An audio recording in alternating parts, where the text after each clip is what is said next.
Bismillah ar-Rahman ar-Rahim.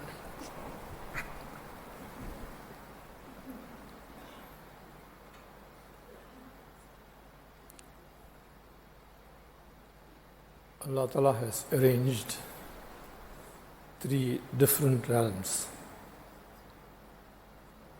One is this life, the second is Jannat, and the third is Jahannam. For every plane is got a different design, a different arrangement, and a different plan.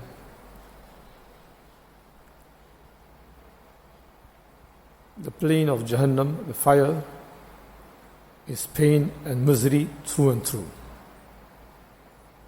Whether it be the fire, whether it be the people, whether it be the ambience, whether it be the sounds and the noises, whether it be the smell and the filth. So it is pain and pain, misery and misery altogether. Then the second plane that Allah Ta'ala has prepared and arranged is Jannat. And Allah Ta'ala Himself says it, لَهُمْ دَارُ السَّلَامِ عِنْدَ رَبِّهِمْ وَهُوَ وَلِيُّهُمْ بِمَا كَانُوا يَعْمَلُونَ. That is a place, it's a plane of peace and peace altogether. Such is the peace of Jannat that you won't even listen to something that is painful or grieving. As the Muslim is about to leave the world, then the malaika are coming and greeting him. Salamun alaikum bima sabartum. Salams upon you. Well done. You have endured, you have tolerated all the challenges of this life.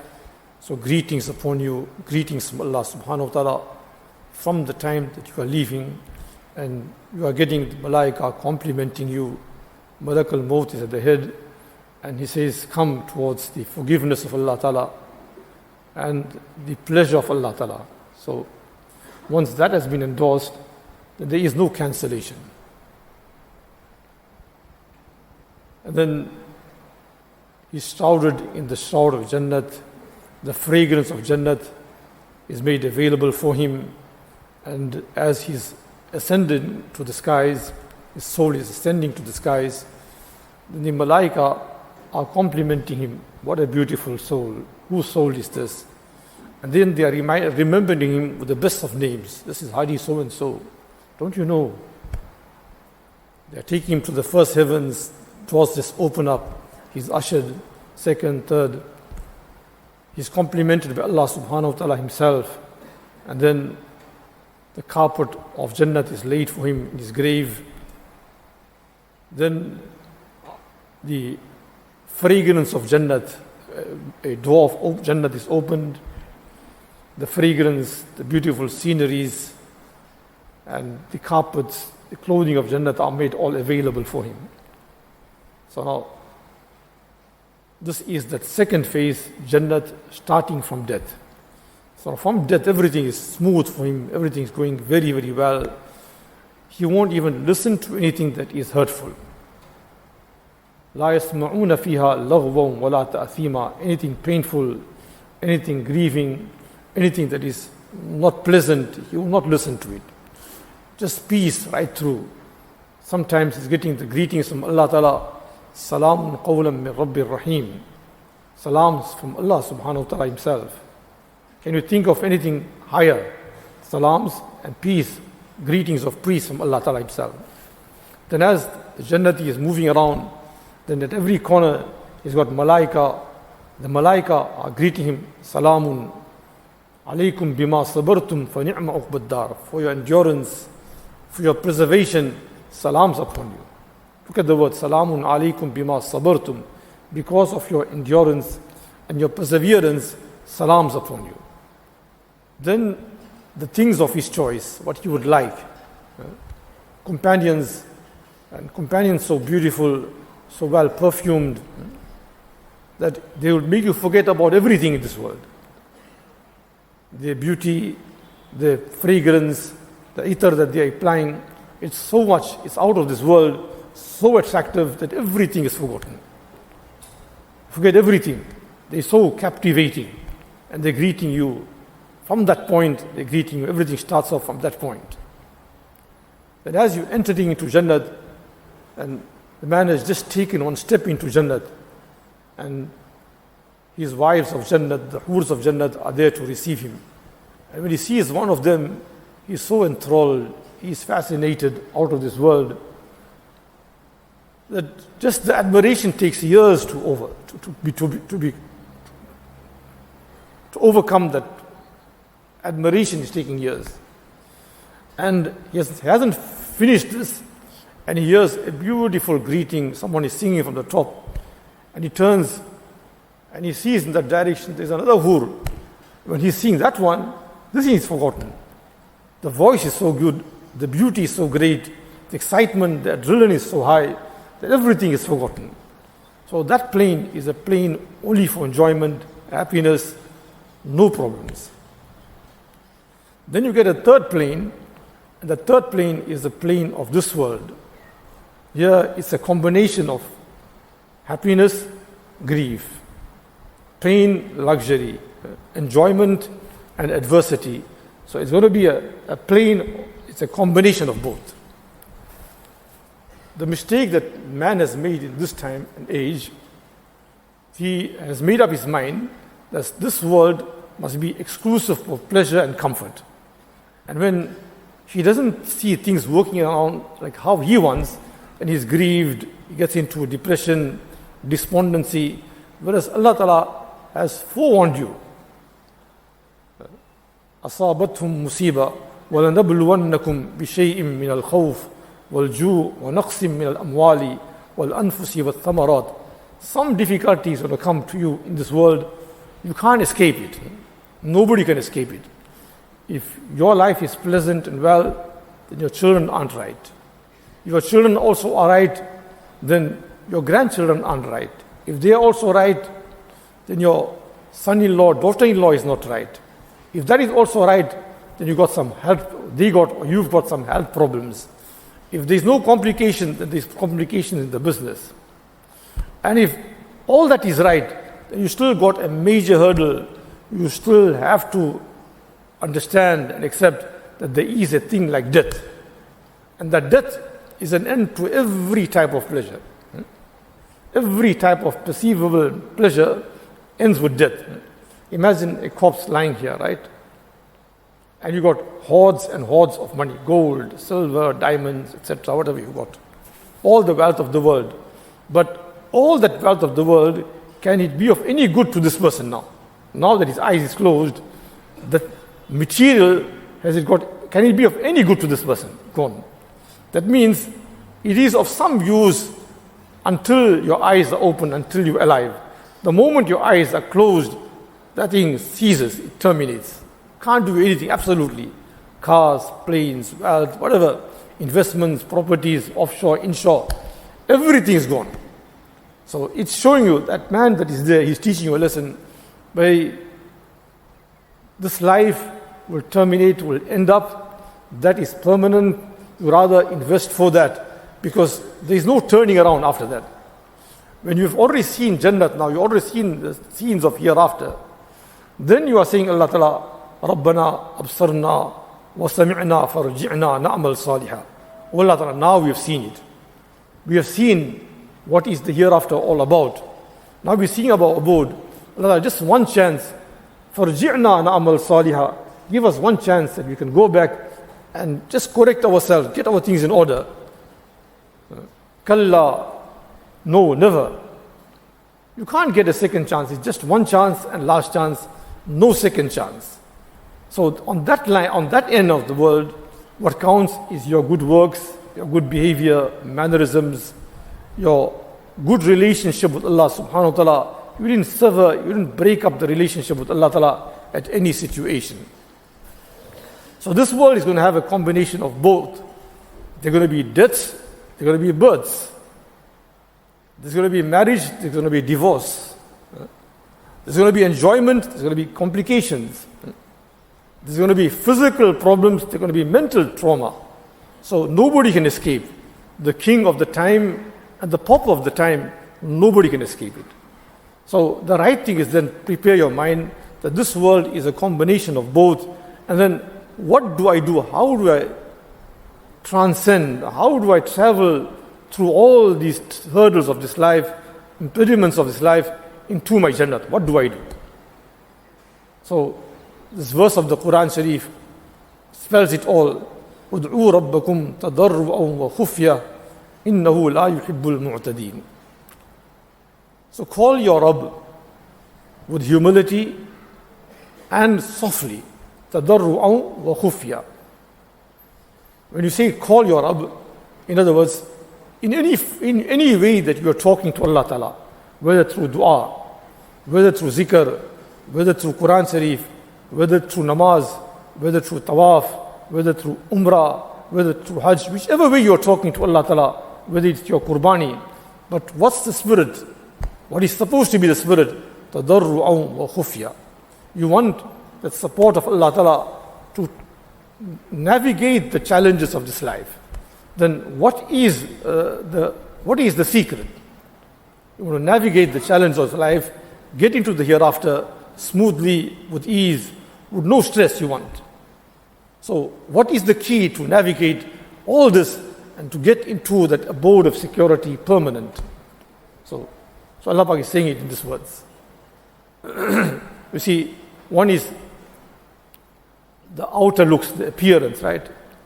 And one is the life and the essence. So there's two different things. One is the appearance and one is the essence. Like a home, for example, a marital home, right? So one is the finishes, the looks, the appearance, the location, the security, everything is in place. But now what makes up the very life of that house? What makes up the spirit, the life and the essence of the house? The thing that makes up that essence and the life of the house is a nice wife, kindness, understanding and love. I ask you, if these elements weren't there, a good wife, understanding, love, it wasn't there, you are the best finishes, will that house mean anything to you? You've got a wife, but she's cruel, she's hot-tempered, she doesn't listen to you, or she's got her own ways. There's no kindness in the house, there's no understanding, there's no love in the house. I ask you, do you call that a house? Yes. It may be the appearance of the house, but that house is supposed to bring you sakan.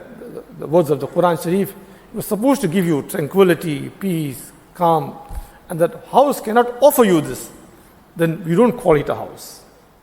So exactly the same, this ibadat, the service that we offer to Allah subhanahu wa ta'ala, is got a certain spirit, it's got a certain life. And if you can identify that, then that ibadat of yours, that service of yours, that worship of yours has got life.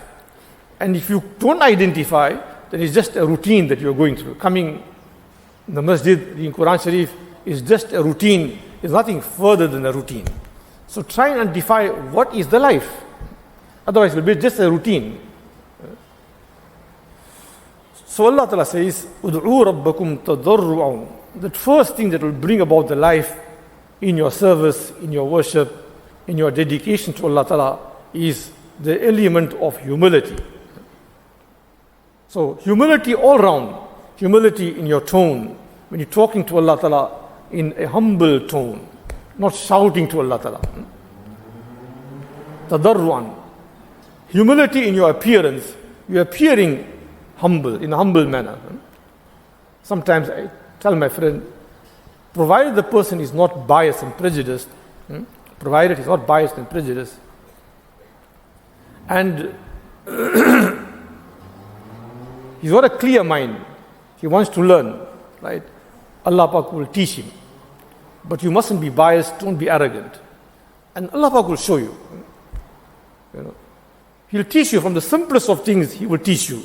But then you must keep an open mind, be alert, don't be negligent, don't be unmindful, and don't be prejudiced, don't be biased. So you're alert and you're not biased. Now, the smallest of things will teach you. You see a beggar around the corner, right? You can become negative. He's making begging as a profession not the right thing. All right. Be it as it may, but what is there for me? There's something in that beggar that I can learn. Leave the other side, but see the good that you can learn from him. When he's begging with the utmost humility. Boss, Lani, do something for me, please. Look at the appearance. That appearance is too good, it's enthralling. You feel sorry for the person. You are not concerned whether this person is a drug or whatever, but the appearance is the appearance of humility. Opens out his hands, please, I need something for the child. What happens to your heart? For that moment you feel, we don't know if he's speaking a lie or he's genuine, we don't know, but you feel softened and you want to do something for him at that time. He speaks with words of humility. He doesn't speak in an arrogant fashion, right? Boss, something, please, man. He won't tell you, boss, give me 10 rands, please. You must just give me 10 rands. He doesn't speak in an arrogant tone. He speaks in words of humility. His appearance is the appearance of humility, right? The tone of humility. He doesn't shout at you. So this is the tone that we ask Allah subhanahu wa ta'ala. Allah ta'ala speaks in praise of Zakaria alayhi salam. إِذْ نَادَى رَبَّهُ نِدَاءً خَفِيًّا. Look at it, right? You know, this word, I say, is a combination of both. And also added to this is this world is loaded with needs. A man is a conglomeration, is an embodiment of needs. From the time of his birth right until death, he cannot say, I don't have any needs. You have needs all the time. At the time of birth, you are just a lump of flesh, you can't do anything. The only sabak you know at that time is a sabak of crying. Where. Anything else? Nothing. Absolutely useless. You can't do anything, you can't say anything, you can't say what's your concerns, you can't do anything. Right? And that carries on at every moment of your life. You can't say that I am totally independent. My friend was telling me, man is gymming, is so healthy, young, strong, very sporty, taking the right diet, etc. He just got up from the table and there he had a blackout, he fell down. And now the same person was so strong, able, capable, gymming, strong, right food is eating. But now he's totally dependent on a walk, he can't walk. He needs two persons to come and take care of him. He can't do things for himself. Just now he was fit, he was strong, and he didn't need the world. And now he needs the entire world. So Allah Ta'ala has created us like this, that we are full of needs, so that we learn the lesson of humility. Right? Tawazu seekh le, apne aap ko girgirana seekh le. Learn how to humble yourself.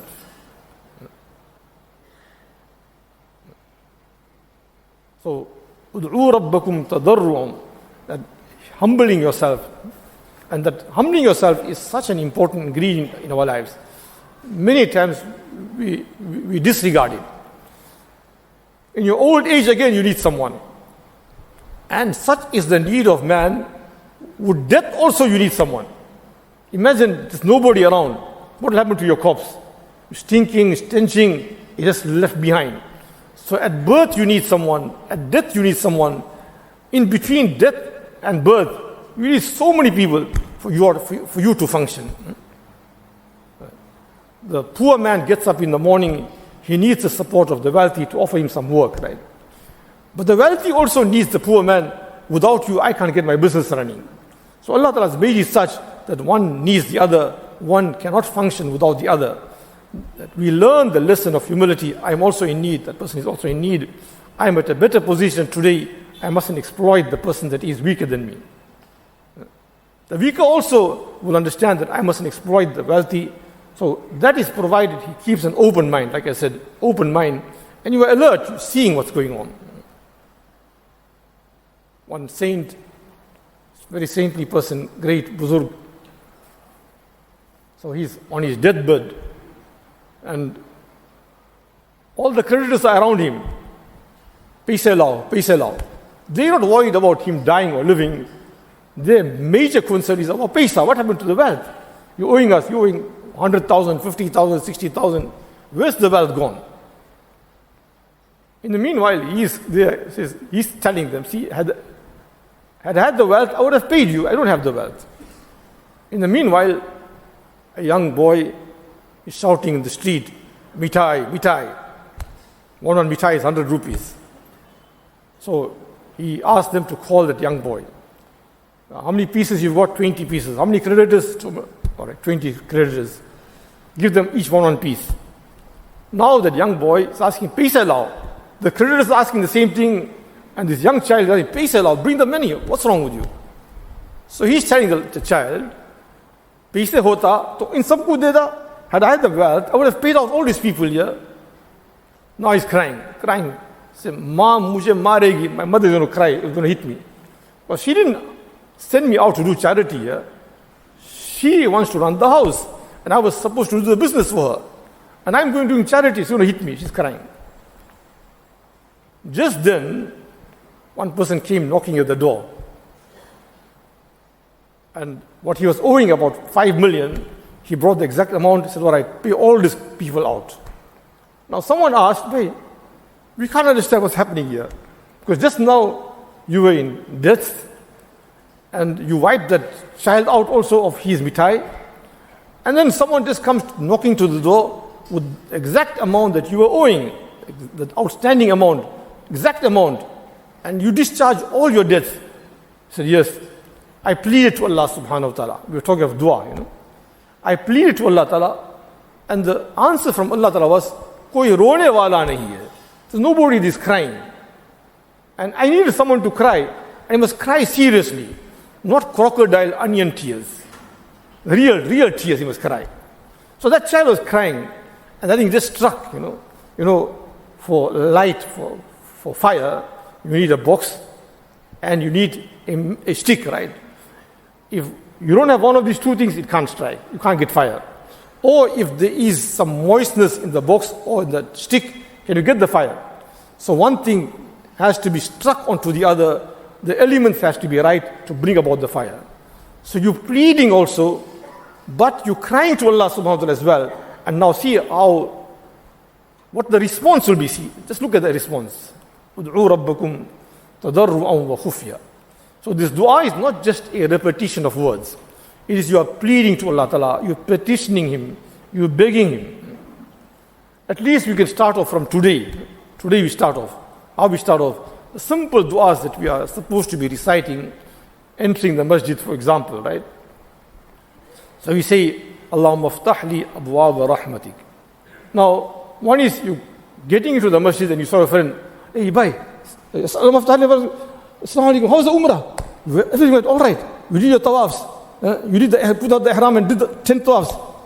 So one is to ask him like that. I ask you, will you be doing the dua with the presence of the mind? It's just a routine. But now you're entering the masjid. So just wait. Let me read my dua. Allahumma ftahli abwaaba rahmatik. Allah Ta'ala, please open the gates of your mercy for me. Now just look at the feeling in your heart now. You are relating to your Creator. When you're doing it with the presence of mind, then you are relating to Allah subhanahu wa ta'ala. Allah Ta'ala, I can't make this thing work. You will make it work. Allah, just please open the gates of your mercy. If you open the gates of mercy, koi mushkil nahi. There isn't a problem after that. Problems are problems if you aren't around. If you are not in the equation, then it's a problem. But you are with me, you are there with me, you are there for me, then there's no problem is a problem. So this simple sunnah du'as that we recite, whether it's at the entering of the masjid, coming out, right, after namaz, it's not just a repetition of some Arabic words. It is supposed to be begged. You ask Allah Ta'ala, you plead to Allah Ta'ala, you petition Allah Ta'ala, but in the manner that I've explained. And the third adab is khawfa wa tama'. You ask Allah Ta'ala also with fear, not just randomly. Fear means, you must understand, right, that all belongs to Allah Ta'ala. You are not the only servant. Everybody, Allah Ta'ala loves all. Whether he's weak, whether he's strong, whether he's wealthy, poor, Allah Ta'ala loves everybody.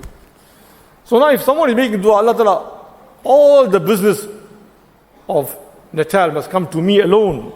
I ask you, are you thinking good for the rest? All the grocery shops everybody must depend on me.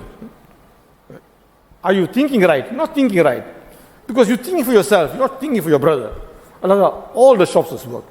Mines must work also, and every shop must work. Now the dua is right.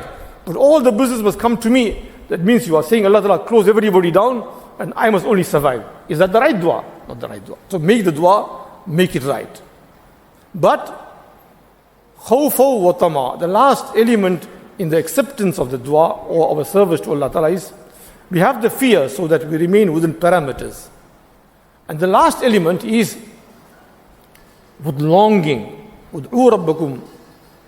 Wad'uhu khawfa wa tama. Ask him with longing and with fear. So Zakaria alayhi salam, when he made his dua, right, his dua ended up, وَلَمْ أَكُمْ بِدُعَائِكَ رَبِّ الشَّقِيَّةِ. Allah Ta'ala, whenever I asked you, I was never turned down. You ever looked at me and you looked at me favorably. So when you're repeating these words here, aren't you sort of trying to draw the mercy of Allah? Whenever I asked, Allah, you looked at me favorably. You got a great hope. You have the fear that's in its place, but it didn't make you despondent. You didn't become depressed.